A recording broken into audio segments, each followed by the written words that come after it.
Hi friends, welcome to our channel. ఈ వీడియోలో మనం టెట్‌కి సంబంధించినటువంటి సైకాలజీ ఇంపార్టెంట్ బిట్స్ గురించి అయితే తెలుసుకుందాం. సో మరి లేట్ చేయకుండా వీడియోలోకి వెళ్ళినట్లయితే, హ్యూరిస్టిక్ అనే పదం యురిస్కో అనేటటువంటి గ్రీకు పదం నుంచెల్లి రావడం అయితే జరిగింది. నెక్స్ట్, అనుభవం లేదా శిక్షణ ద్వారా వ్యక్తి ప్రవర్తనలో వచ్చే శాశ్వత మార్పునే అభ్యసనం అంటాము. సిసిఈను ఏ సంవత్సరం నుంచి అమలు చేస్తున్నారు అని అంటే 2012, 13 సంవత్సరం నుంచెల్లి, ఆ విద్యా సంవత్సరం నుంచెల్లి సిసిఈ ప్యాటర్న్ అయితే ప్రారంభించడం అయితే జరిగింది. నెక్స్ట్, ఒక విద్యా సంవత్సరంలో నిర్మాణాత్మక మరియు సంగ్రహణాత్మక మూల్యాంకాల నిష్పత్తి వచ్చేసి 4:2 లేదా 2:1, అంటే 4 ఫార్మేటివ్స్, అదేవిధంగా 2 సమ్మేటివ్స్ అన్నట్టు. నెక్స్ట్, విద్యార్థుల ప్రగతిని అంచనా వేయడానికి ఉపయోగించే సాధనలను నికష పరీక్షలు అని చెప్పేసి అంటారు. నిరంతర మరియు సమగ్ర మూల్యాంకనం యొక్క ఆవశ్యకతను చాటి చెప్పినటువంటి కమిషన్ కొఠారి కమిషన్. ఇది నిరంతర మరియు సమగ్ర మూల్యాంకనం యొక్క ఆవశ్యకతను అయితే తెలియజేయడం జరిగింది. ఇది ఇంపార్టెంట్. నెక్స్ట్, 2010 ఏప్రిల్ 1 నుంచి ఏ విద్యా హక్కు చట్టం ఇండియాలో అమల్లోకి వచ్చింది అంటే ఆర్టీఈఏ 2009. నెక్స్ట్, పెరుగుదల గ్రోత్ 2 రకాలుగా జరుగుతుంది. పెరుగుదల వచ్చేసి ఒకటి బహిర్గత పెరుగుదల, ఇంకొకటి వచ్చేసి అంతర్గత పెరుగుదల. చేతితో ఒక వస్తువును పట్టుకోవడం పరిపక్వత అయితే, ఆ వస్తువును వివిధ రకాలుగా ఉపయోగించడం అనేది వికాసానికి సంబంధించింది. నెక్స్ట్, వ్యక్తి వికాసాన్ని శాసించే అతి ముఖ్యమైన కారకాలు ఆనువంశికత మరియు పరిసరాలు. ఈ రెండు వ్యక్తి యొక్క వికాసాన్ని శాసించేటటువంటి ముఖ్యమైన కారకాలు. వ్యక్తి యొక్క ఆనువంశికత గర్భధారణ సమయంలోనే నిశ్చయం అవుతుంది. మనిషి జీవితానికి ప్రారంభ కణం వచ్చేసి జైగోట్ లేదా సంయుక్త బీజం, ఇది ఏక కణం.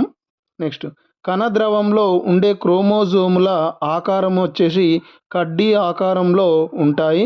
మనిషిలో ఉండే క్రోమోజోముల సంఖ్య, ఇది ఇంపార్టెంట్ చూడండి, 46. వీటిని లేదా 23 జతల క్రోమోజోములు అయితే ఉండడం జరుగుతుంది. ఇందులో వచ్చేసి 22 జతల క్రోమోజోములు మానవ శరీర లక్షణాలను నిర్ణయించును. వీటిని ఆటోజోమ్స్ అని చెప్పేసి అంటారు. మిగిలింది ఉన్నటువంటి ఒక జత క్రోమోజోములు లింగ నిర్ధారణ అయితే చేయడం అయితే జరుగుతుంది.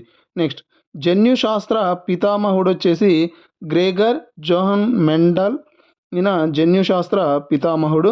నెక్స్ట్, హెరిడిటరీ జీనియస్ గ్రంథ రచయిత వచ్చేసి సర్ ఫ్రాన్సిస్ గాల్టన్. ఈయన బ్రిటన్కి చెందినటువంటి వ్యక్తి.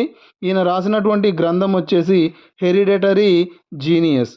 నెక్స్ట్, డగ్డెల్ జూక్స్ కుటుంబంపై పరిశోధన అయితే ఈయననైతే చేయడం జరిగింది. జూక్స్ కుటుంబంపై పరిశోధన చేసింది హెరిడిటరీ రాసినటువంటి గాల్టన్. పుట్టుకతో అభివృద్ధి చెంది ఉండే జ్ఞానేంద్రియం చర్మం. వ్యాక్సినేషన్ దశ మరియు ముద్దులోలుకు దశ అని చెప్పేసి శైశవ దశనైతే అంటాము. శివ అనే అబ్బాయి చిలిపి చేష్టలు, వస్తువులు పాడు చేస్తూ బొమ్మరిల్లు కట్టుకోవడం చేస్తున్నాడు. అయినా శివ హార్లాక్ ప్రకారం ఏ దశలో ఉన్నాడు అంటే పూర్వ బాల్య దశలో ఉన్నాడు. ఇది వచ్చేసి 3 నుంచి 5 సంవత్సరాలు.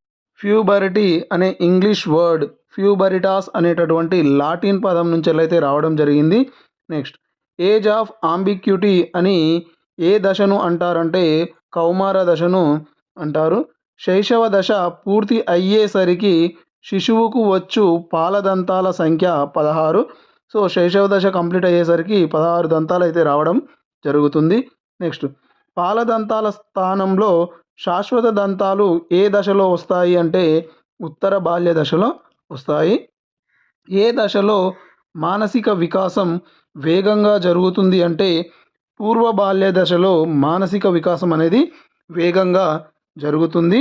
నెక్స్ట్, నందిని తన తల్లికి ఊహాత్మకంగా కథలు చెబుతుంది. అయినా నందిని హార్లాక్ ప్రకారం ఏ దశలో ఉన్నది అంటే ఉత్తర బాల్య దశలో ఉంది.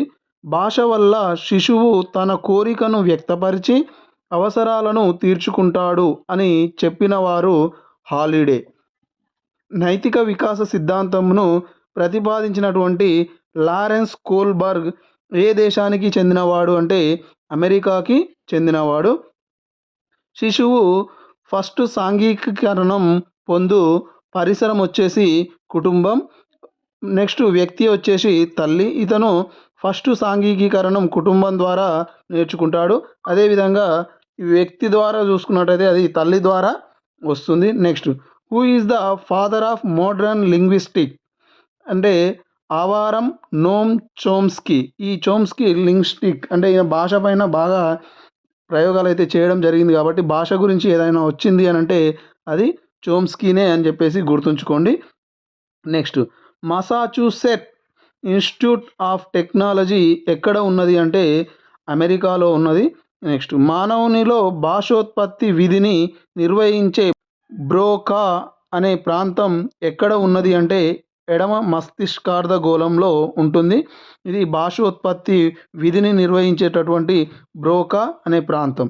నెక్స్ట్, నవజాత శిశువులో ఫస్ట్ కనిపించేటటువంటి ఉద్వేగ అంశం వచ్చేసి ఏడుపు.